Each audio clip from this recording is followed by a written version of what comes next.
At various points over the past 12 months, I've struggled to carry 2 dogs, a number of children, a tumble dryer, half a dozen dining chairs, and even a couple of bales of hay.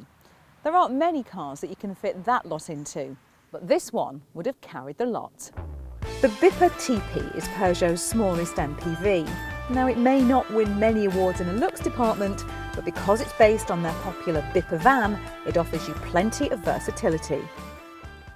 Practical is the word that springs to mind with this car. The 356 litre boot is revealed by this large roof hinge tailgate. You get a very low, wide and, dare I say, van-like opening, which means getting all your stuff in here extremely easy.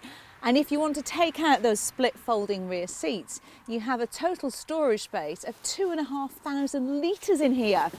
I've had no problems getting bales of hay in the back of this thing. Around the side, there is an extremely family-friendly sliding door. Great for those tight spaces in car parks. Back there you've got a bench seat with 3 ISOFIX child points. And of course, plenty of headroom because it's a van. In here, well, you get what you pay for, as the saying goes. Now, I'm aware that this isn't the coolest thing I've ever said, but I'm quite fond of a van. Or in this case, a car van.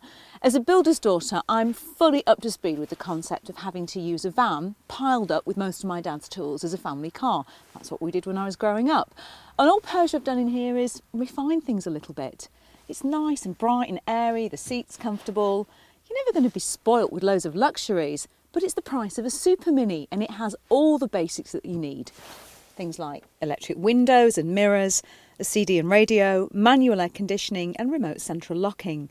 Rear parking sensors are available as a £210 option. A Bluetooth upgrade costs the same. And all models come with stop-start technology as standard. And there's even a handy USB point if you need it. Now, there's not much in the way of cubby holes or storage space in here, although you do get a decent sized glove box. But it has a functional, no frills feel. And you know what? I'm really happy with that.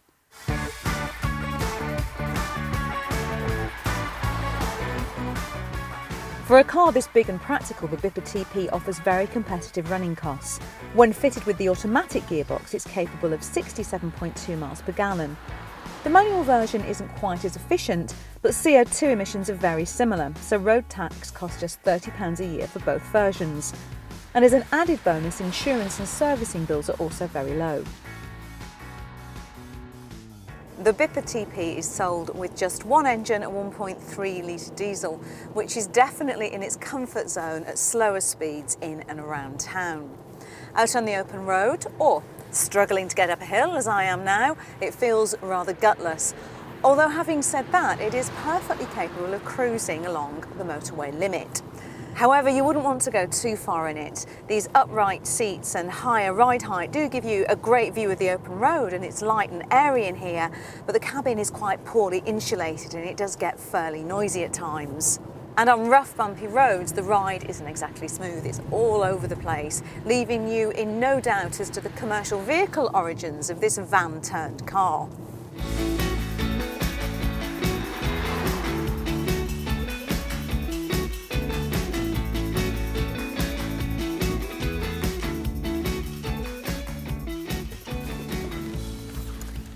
Another thing that betrays its budget nature can be found back here.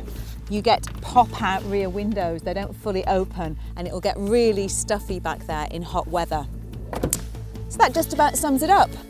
You know, there are some cars that produce sighs of envy from the neighbours. This isn't one of them. But if you're looking for a great value, practical vehicle that will double as a workhorse and family runaround, then this van turned car is well worth a look. But the Bipper doesn't have a monopoly on the van-based car market. If you want something that's a little nicer to drive, watch our Ford Tornado Connect video. If you want something practical but more car-like, check out the Skoda Roomster.